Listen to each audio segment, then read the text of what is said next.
It's in my bones to be friendly. I love connecting and helping. In the spring of 2015, I enroll in a Buddhist chaplaincy program to weave the heart of service more deeply into my life. Around the same time, I get a job at REI. It feels like a perfect fit. My love of people and my love of adventure, wrapped together. The chaplaincy program is a master's level thesis-driven program, and I plan to write about climate change. As my understanding of the nature of suffering grew, I noticed something. Working in the service industry was challenging. I would come home worn out. My feet ached. All I wanted was a beer. I reality checked my feelings to see if customer service was hard for just me or if it was a shared experience. I asked my coworkers 3 important questions. Hey, is this job tiring for you? And I would get replies like, after working this week, I'm dead inside. Do you feel any shame working this job? And one girl began to cry, and a man looked away. How do you take the edge off? And people would talk about coming to work high or hungover. I was compelled to write my thesis on the hardship I saw all around me. I researched. 10 months, 55 written pages, and over 100 references. I took a deep dive. One of the first things I found is that our definition of the working class is outdated. Working class conjures up images of men in factories, coal miners, hard, honorable work, making something and earning a decent wage. This was true in the 1940s, but today, due to automation, deregulation, and globalization, these jobs make up less than 10% of the workforce. The new working class are service professionals, what some refer to as pink-collar work. Retail is the largest occupation in the US, followed by cashiers and food service. These aren't just teenagers or college students. This is the main occupation for millions of Americans. The average income of these jobs fall well below the average national income of $50,000 a year.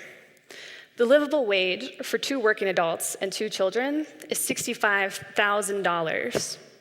That family needs to work nearly 4 full-time minimum wage jobs or a 78-hour work week per working adult to earn a living wage. The reality is 2 of every 5 US workers make less than $15 an hour. We don't live in a knowledge economy. We live in a low-wage economy. Grocers, retail workers, home health aides, baristas, waiters, waitresses, and fast food workers.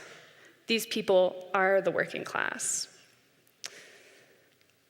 So on the one hand, we have this huge population of people struggling to make ends meet, but we forget that customer service can be emotionally draining. The phenomenon is well documented, and it's called emotional labor. Emotional labor is the management of feeling to create a publicly observable facial and bodily display. Physical labor harnesses employees' strength, while emotional labor uses employees' expressions and emotions to meet workplace goals. This can draw on our deepest sense of self. For service employees, company manuals dictate emotion requirements. Think service with a smile. Emotion regulation is the effort to match emotion requirements at work. There are 2 emotional labor strategies, surface acting and deep acting. Surface acting is response-focused. It's putting on a mask, suppressing negative feelings to create expected positivity. Say I'm at work and approach a guest. Hello, how's it going today? And the response is, just looking. Let me tell you what that feels like. Rejection.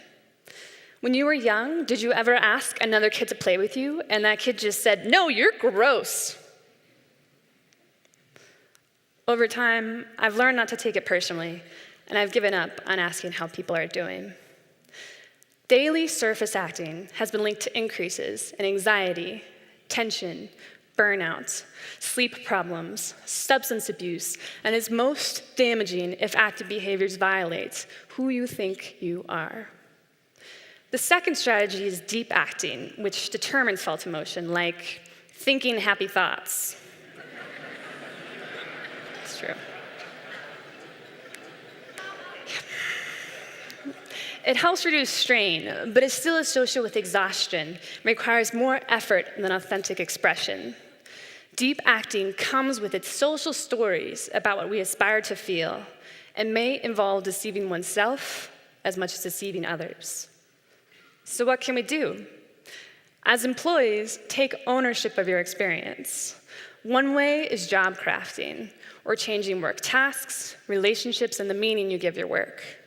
Maybe it's learning a new skill that requires less interaction, or even joining the Fight for 15 movement. We have a choice on whether we view our own well-being as a workable challenge or get locked into spirals towards depression and burnout. As customers, perhaps most important is to remember that people working in the service industry are people first and roles second. Practice treating people like people.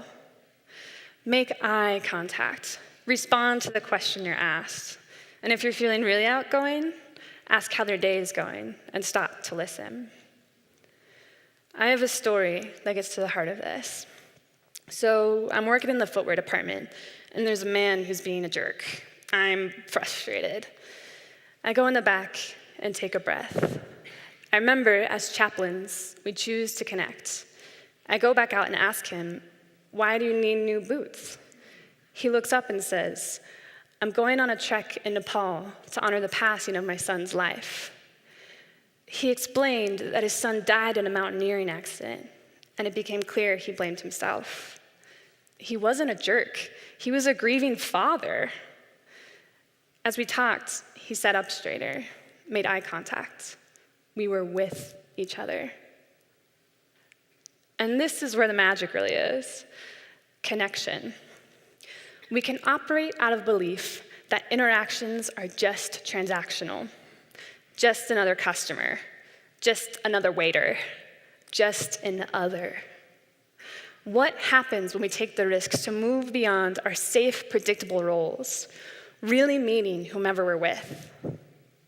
I practice this by staying present to my felt experience and remembering my intention to connect. When I connect with myself as a living, breathing person and not just a retail robot, and I tell a customer, "I'm not good, I'm actually tired," or "I can't carry more than 8 shoeboxes at a time," everyone softens. Usually we joke and relax a bit. Those moments when we meet one another are more precious than any 20% off coupon. Or I'll try and connect, and it's disappointing. When I reach out to you with honesty and we just miss. That's important too. It's a good reminder to let go of expectation. When we acknowledge our own and others' humanity, everyone notices. Pay attention to who you turn towards and who you turn away from. And please, be gentle with yourself. Opening to each moment is a continuous, lifelong practice. The process is the goal. Appreciate that none of us are living one-dimensional stories. Thank you.